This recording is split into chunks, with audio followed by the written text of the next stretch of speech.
I do not paint flags, but consciences.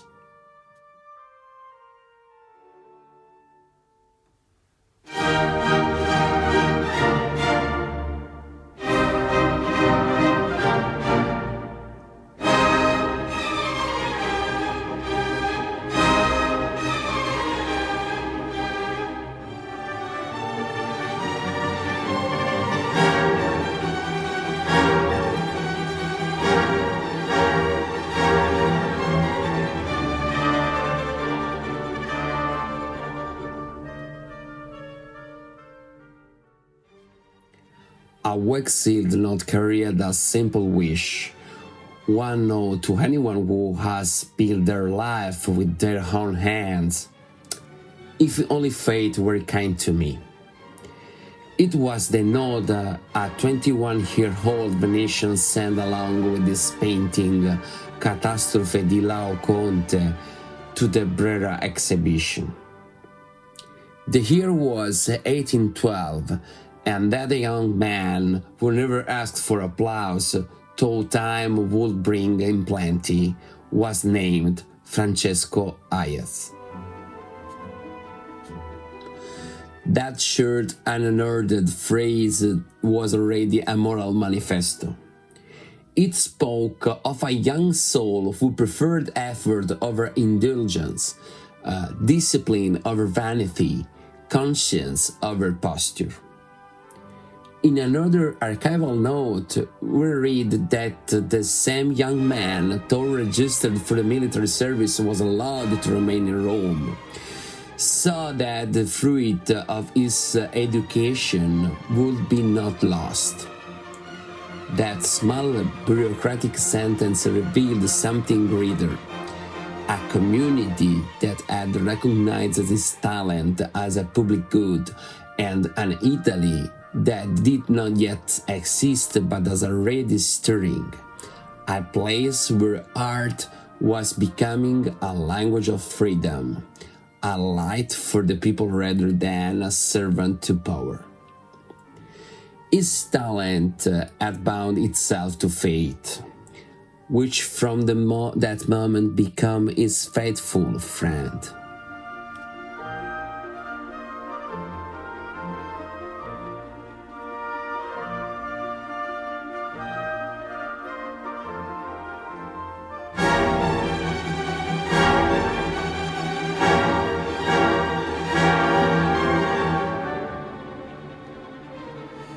Francesco Hayez was born in Venezia in 1791, when the city had already lost its ancient power.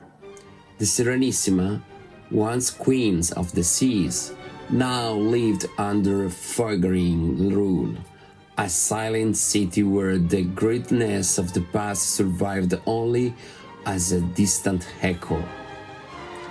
His early years were humble and marked by opacity. The son of a small French merchant and a poor sick Venetian mother, he was entrusted as a child to his maternal uncle, Giovanni Binasco, a dealer and restorer. To survive, he had to learn a job, and so he began to work in his uncle's workshop. Among canvases to be cleaned and pigments to be ground, the spark of vocation was kindled. He discovered that painting could give life back to lifeless things, a face that come alive, a fold of fabric that seems to move, a golden reflection rekindled in darkness. In those first experiences, he forged a conviction that would never leave him. Restoring light is a way of restoring soul.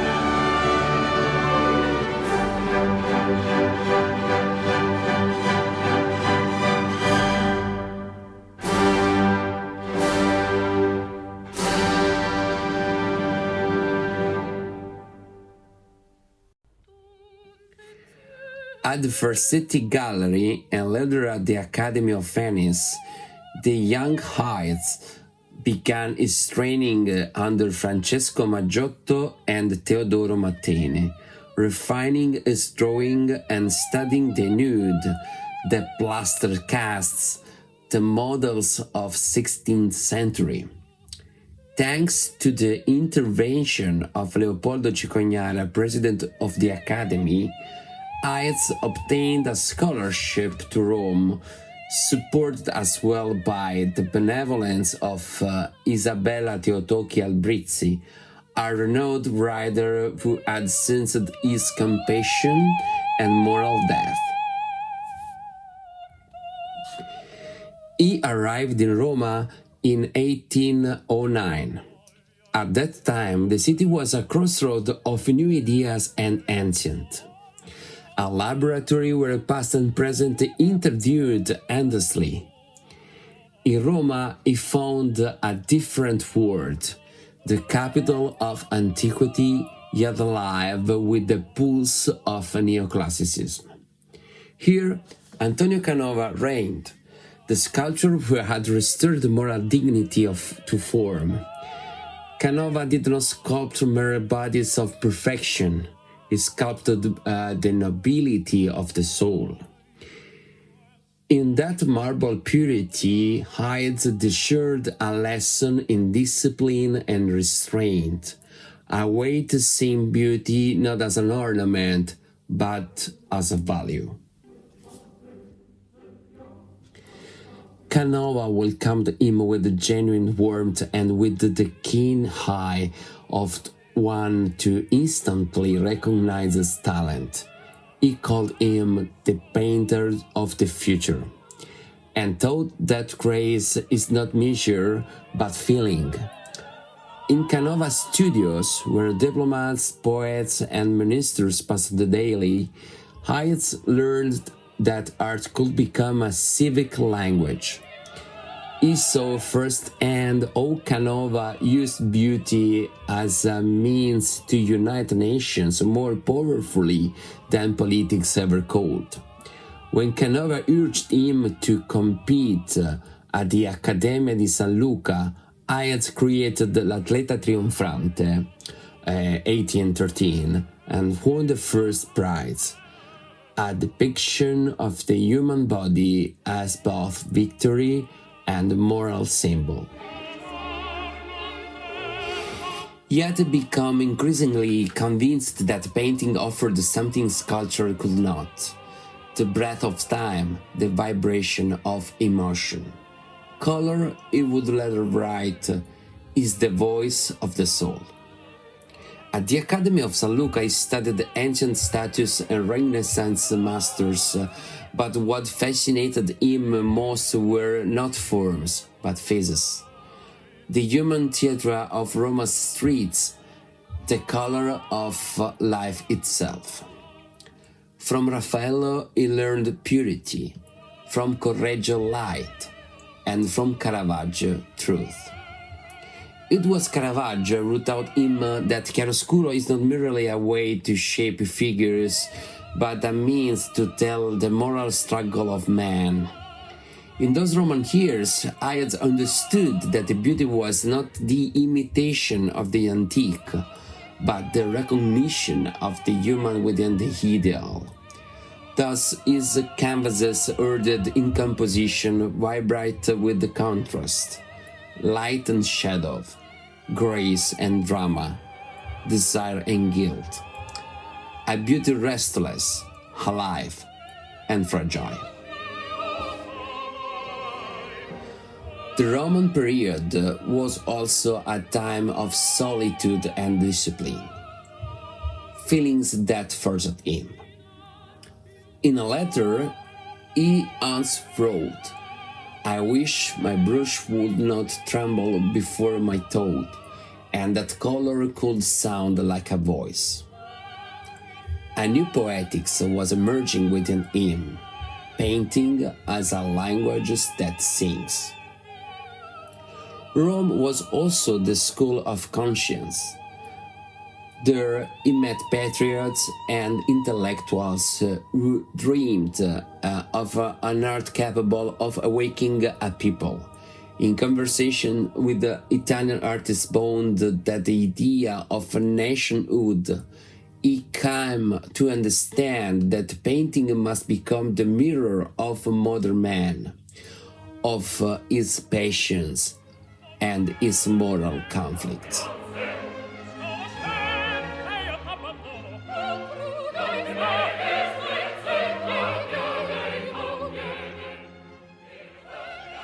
In 1817, having returned to Venezia, he married Vincenza Scaccia, a Roman woman, reserved, patient, and discreet.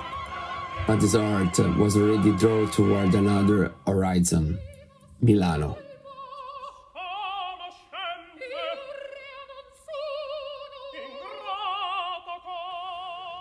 The Lombard capital of 1820 was an agora of market critics and politics, animated by liberal spirits and intellectual salons.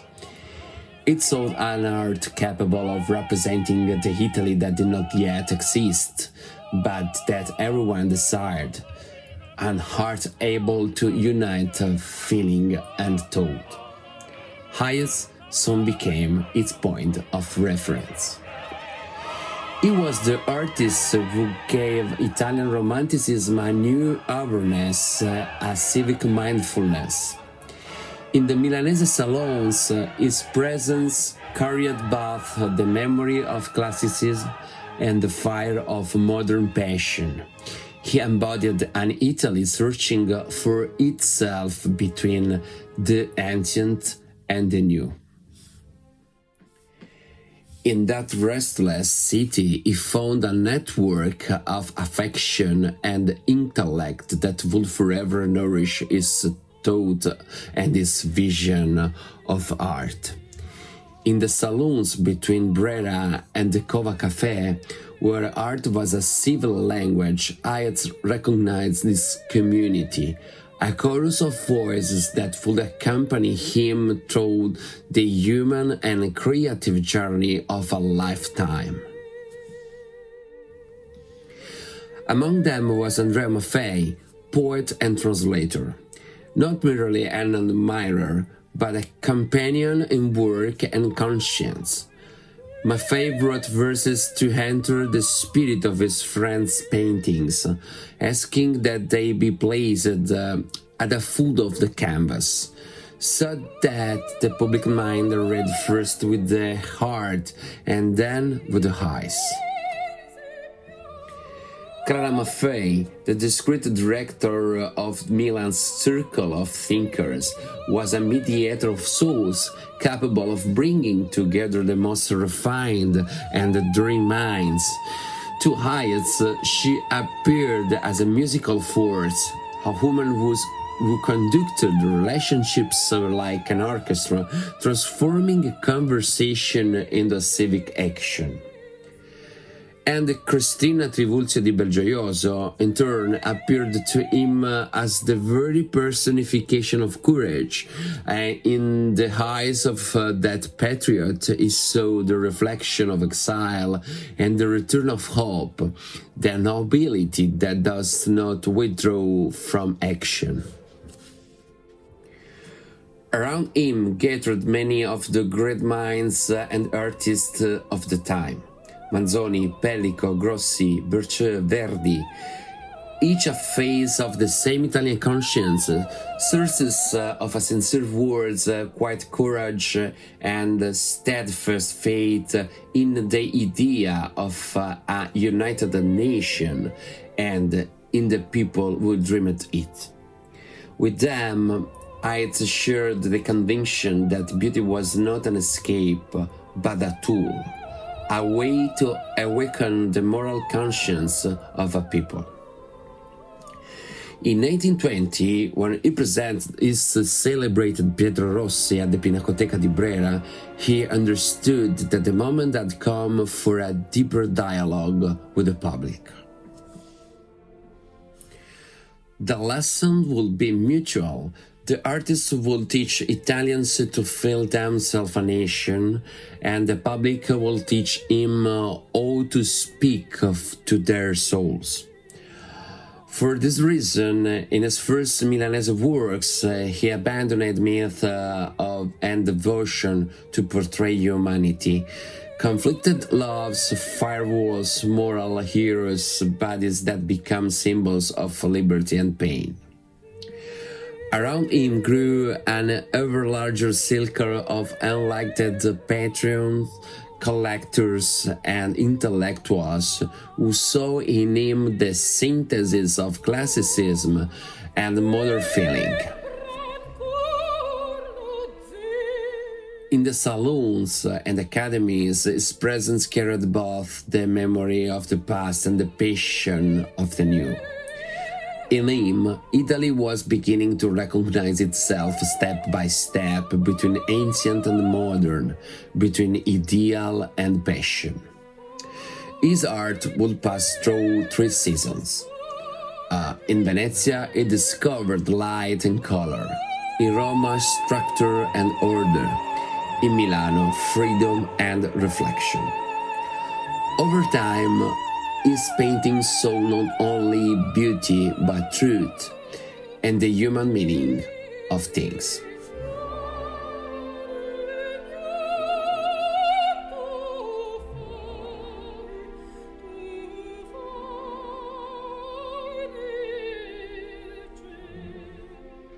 He loved Milano for its courtyards and the sunset glimmering on shutters.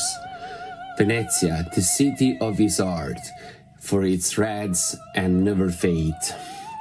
And Roma for the discipline and measure learned from its forms. He did not despise Vienna, only the arrogance of those who believed themselves masters of art. Nor did he idolize Paris, though he admired this clarity and freedom of thought.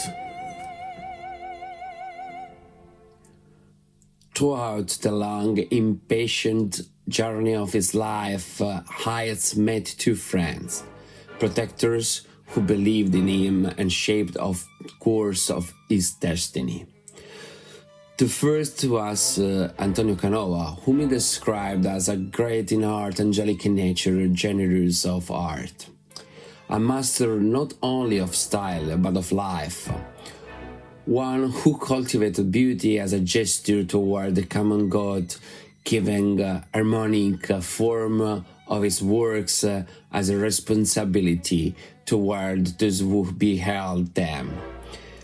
Then come Leopoldo Cicognara, president of the Accademia di Venezia, a man of connection and action. He introduced, supported and guided Hayez toward Milano, asking nothing in return but seriousness and dedication. In his Memorie, the artist remembered these two men as pillars of his moral education, even before calling them patrons. Around them, the young painter formed himself, learning a single commandment. Art is not ornament, it is character, spirit confined in the artist's medium. He maintained a watchful, respectful friendship with Giuseppe Mazzini. He admired his fervor but feared his excess. Painting unites, words divide, he often said, though he knew that without that flame no hero would ever ignite. His longest and most tangible friendship was with the sculptor Abbondio San Giorgio, a bond of half a century, lasting until that autumn day in 1879 when Hayez, by then elderly, climbed the stairs to embrace him one last time. Two men who said goodbye without speeches, knowing that a shared craft teaches more than any theory. At Brera, among its corridors and canvases, the painter had become a master, strict yet generous. Camillo Boito called him the father of civic painting, while Defendente Sacchi wrote that he extinguished the gods and lit the man. Of all the things said about him, this was the one highest accept, for it seemed to tell the truth. He never thought of himself as a politician, yet he moved among those who made politics. He admired the intelligence of Cavour and respected the strength of Garibaldi, but he liked to say that when one wins, one must also remain just, for even victory needs art, since only beauty can keep it from turning into arrogance. His private life, often misunderstood by those who saw only appearances, was in truth an expression of sincerity and humanity. His relationship with Carolina Zucchi, a cultured woman, model and muse, was for him a chapter of genuine feeling. In his most intimate drawings, he defended the idea that the body was not an object, but a voice, and that love, when respected, could become something noble. Of his marriage to Vincenza Scaccia, a discreet and patient companion, he always spoke with gratitude. In her quiet kindness, he saw the virtue that makes the passing of days more lovable. When critics reproached him for sensuality, he would reply that modesty is an art more difficult than moralism. And when the devout condemned his odalisques, he answered, "Nobody is indecent if the one who looks has a conscience." At crowded exhibitions, hemming the gentlemen with the top hats and ladies with fans, he loved that instant when a painting made silence. That stillness before applause, like at the end of an opera, when the audience understands without a word. The heart has reached them deeply.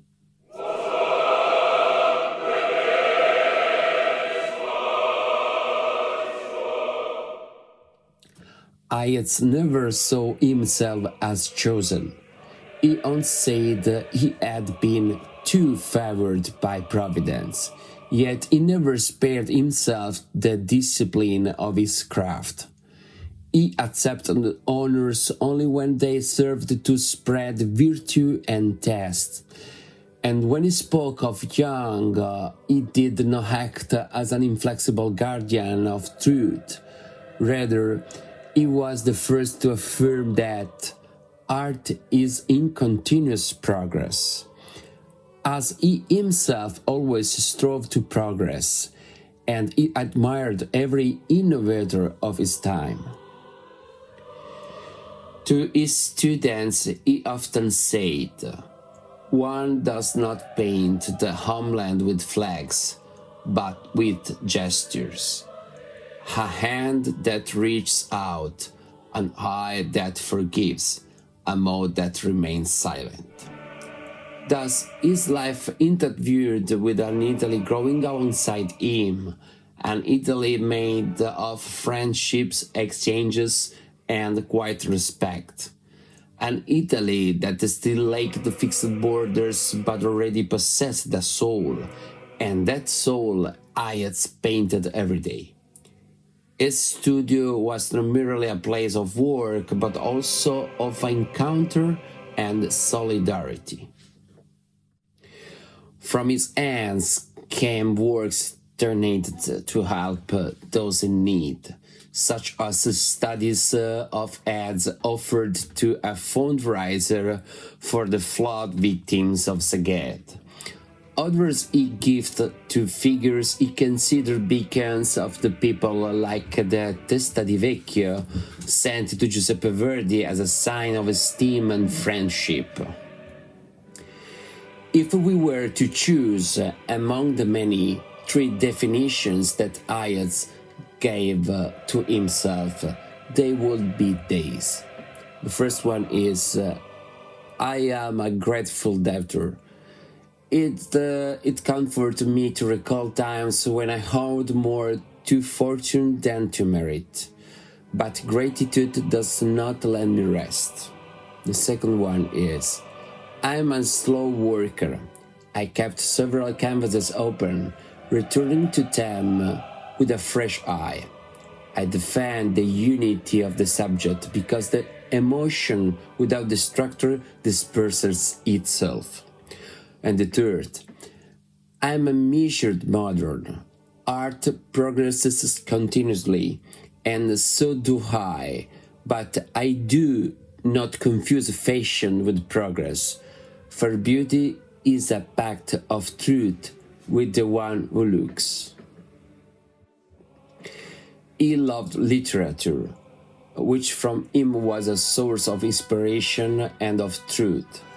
He read Dante, Petrarca, Shakespeare, Byron, and Alfieri, writers who taught him that passion can be a moral force.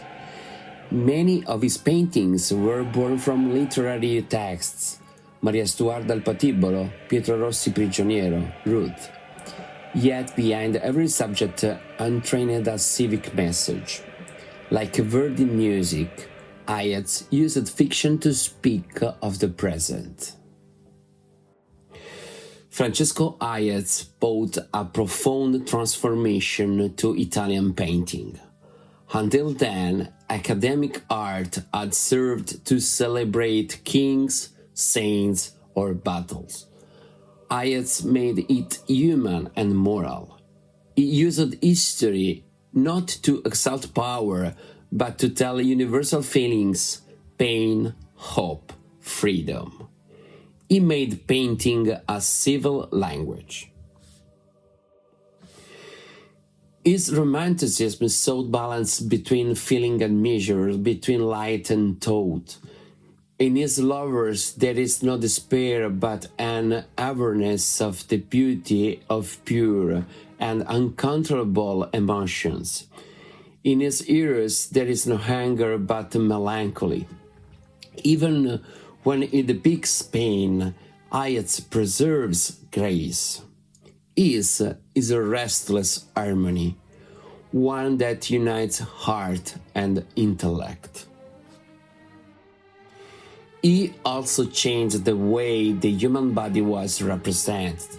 In his nudes there is introspection, not provocation.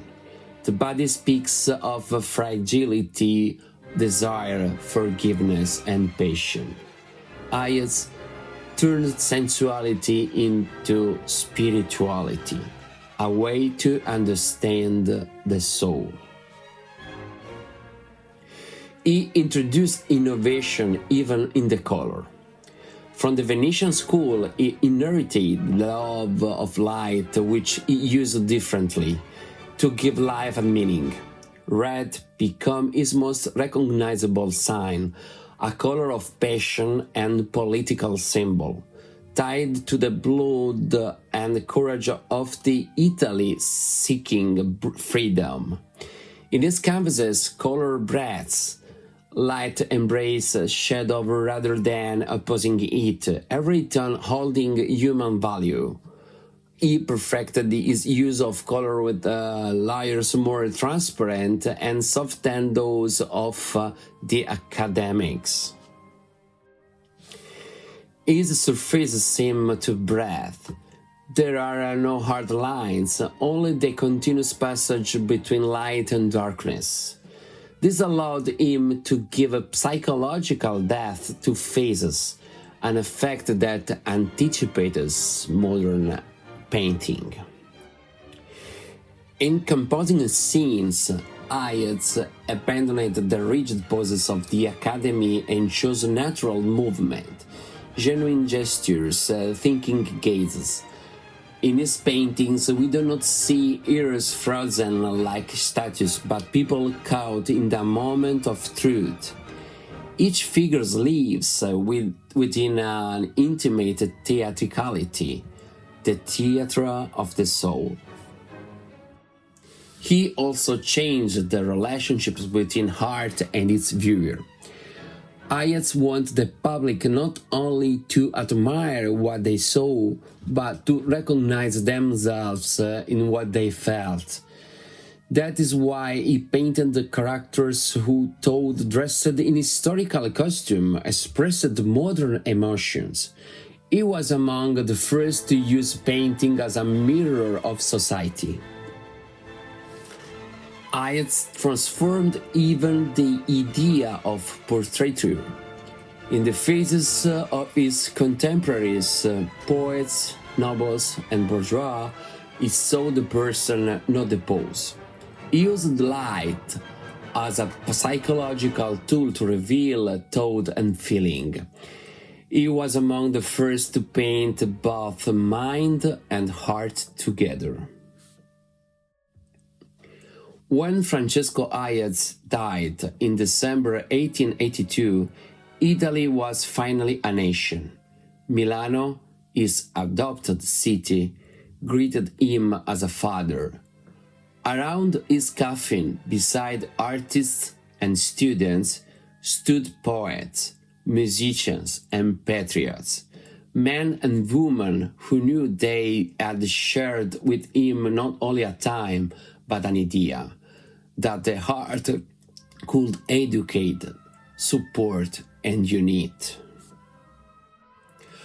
A fragile childhood and a rigorous training had produced the man who would make painting a language of the soul, capable of giving form to the dream of a people longing to find themselves again. His life, even more than his works, became a model of coherence and dignity. He remained faithful to a single authority, the belief that beauty must never serve power, but serve humanity.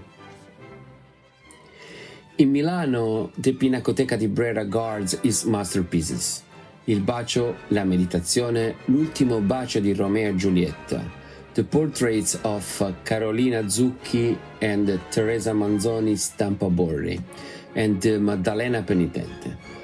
Walking through these rooms feels like moving through the heart of 19th century Italy. Chapters of the nation's history told through color and light. In Venezia, the Galleria dell'Accademia preserves La distruzione del Tempio di Gerusalemme and the Ritratto della famiglia Cicognara con il busto colossale di Canova. In Verona, La Meditazione. In Bergamo, Caterina Cornaro spodestata dal Regno di Cipro. In Torino, La sete patita dai crociati sotto Gerusalemme. In Brescia, l'incontro fra Esaù e Giacobbe.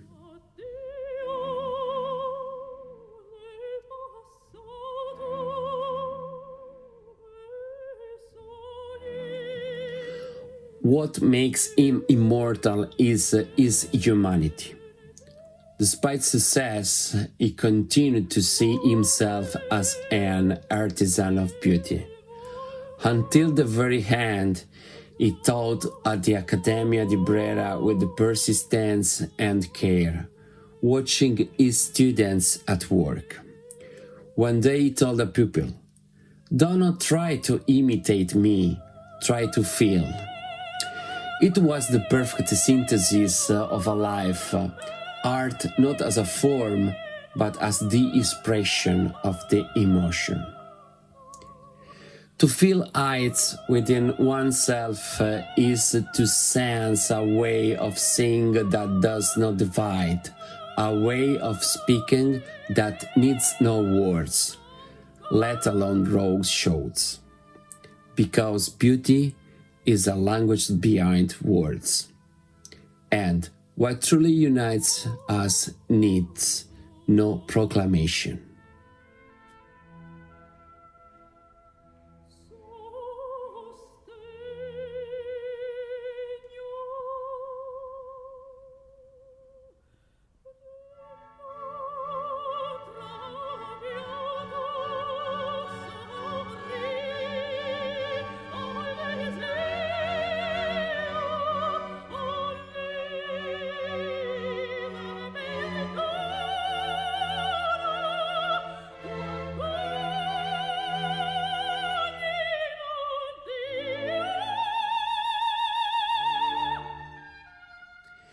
To understand Hayez is to understand that sometimes one gaze is enough to understand each other.